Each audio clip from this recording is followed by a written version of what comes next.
Ini tentang WR2 itu adalah jantungnya universitas. Nah ini kalau dari rektor sendiri apa yang menjadi PR atau strategi yang penting untuk ke WR2 itu? Oke, kalau perguruan tinggi itu sebetulnya roda perguruan tinggi itu di bidang satu, tetapi kalau di swasta itu bidang dua yang menjadi jantungnya ya, karena mengapa bidang dua? Karena bidang dua itu mengelola keuangan dana. Bidang satu, bidang tiga berjalan itu pasti kaitannya dengan dana. Itu yang tadi Bu Yayasan menyampaikan bahwa bidang dua itu adalah jantungnya universitas gitu. Nah kalau untuk saya setuju itu. PTS itu hidup 99% perguruan tinggi swasta itu hidupnya dari keuangan mandiri ya, dari mahasiswa tentunya itu. Jadi bagaimana perguruan tinggi swasta itu bisa eksis ya karena dana yang dimiliki gitu. Dan dana itu kalau di universitas itu dikelola bidang dua gitu. Wakil rektor bidang dua itu bidang keuangan, sumber daya manusia, SDM dan aset. Kalau di UTP seperti itu bidang dua itu membawai itu. Maka sangat penting ini, tidak hanya dana saja. Universitas ini mau maju karena SDM-nya.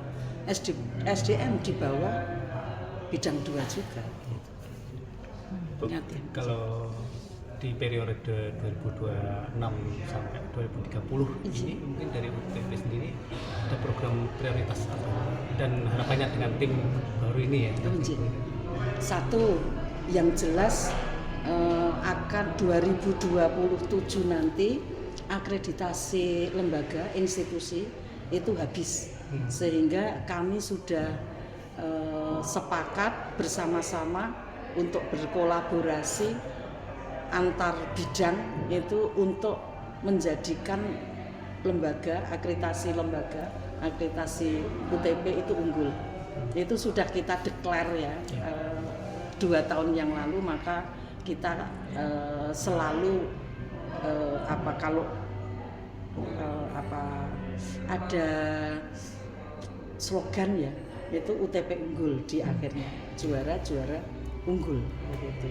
Jadi yang utama ke depan itu meraih akreditasi lembaga unggul, karena sekarang sudah baik sekali, mestinya naik.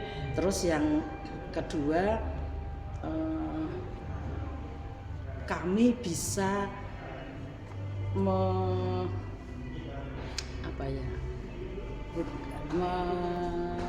mencarikan lapangan pekerjaan bagi lulusan. Itu harapan kami, sehingga kami memulai beberapa tahun yang lalu itu memulai kerjasama dengan dunia usaha itu, DUDI namanya itu. Tidak sekedar kami itu bekerja sama dengan perguruan tinggi, pemerintah daerah itu tidak, tetapi dengan industri-industri, dunia usaha dan industri gitu. Dan sebetulnya tahun ini itu sudah ada beberapa tawaran di beberapa fakultas yang ada di UTP ini, rekrutmen di perguruan tinggi ini. Jadi beberapa perusahaan itu ingin mengadakan tes rekrutmen itu di UTP ini. Dan salah satu contohnya itu perusahaan di Korea dan di Dubai kalau nggak salah, pokoknya di negara Timur Tengah, itu meminta alumni UTP untuk bekerja langsung dari wisuda. Persoalannya sering kali yang kami hadapi kemarin setelah wisuda itu kan kami sudah diminta wisuda bulan April ya kemarin itu lulusan itu orang tuanya enggak yang ini, orang tuanya yang agak sulit ngecul ke anaknya kerja di luar. Kalau Jepang itu memang sudah rekrut lulusan dan juga magang. Awalnya magang terus dilanjutkan kerja.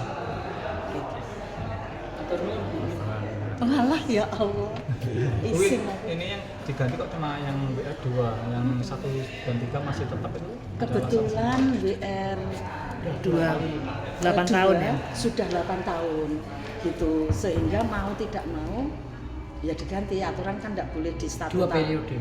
Maksimal 2 periode di statuta kami itu. Terus mengapa WR1 dan WR3 itu masih tetap? Beliau masih sangat-sangat bagus kerjanya gitu. Dan baru 1 periode. Dan baru 1 periode itu yang penting. Itu yang penting baru 1 periode, dan mereka yang tadi saya katakan punya langkah-langkah strategis untuk mewujudkan visi misi universitas. Kemarin yang ikut fit and proper test berapa calon WR? Yang ikut fit and proper test itu masing-masing ada 2, ada 3. Itu yang WR3 itu yang 2-nya dulu, yang lainnya 3. Karena syaratnya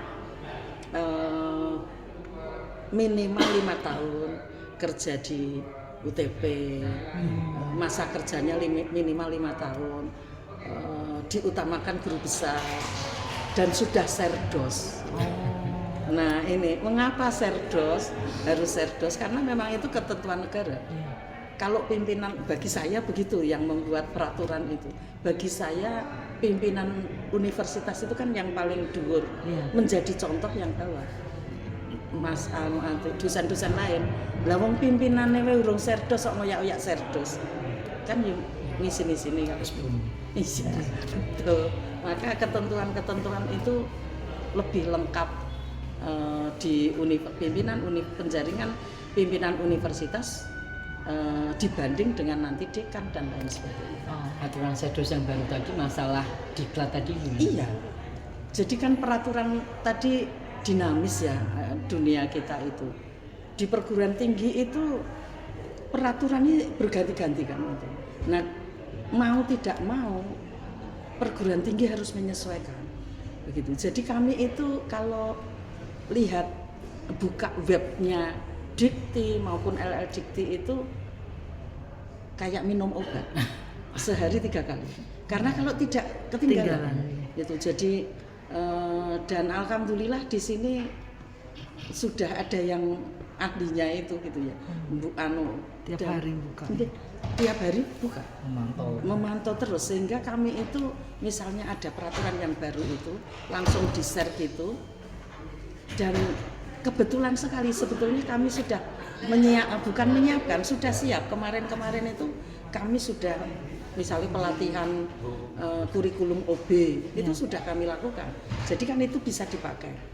20 JP itu 1 tahun. Sehingga dalam 1 tahun itu bisa tercapai gitu.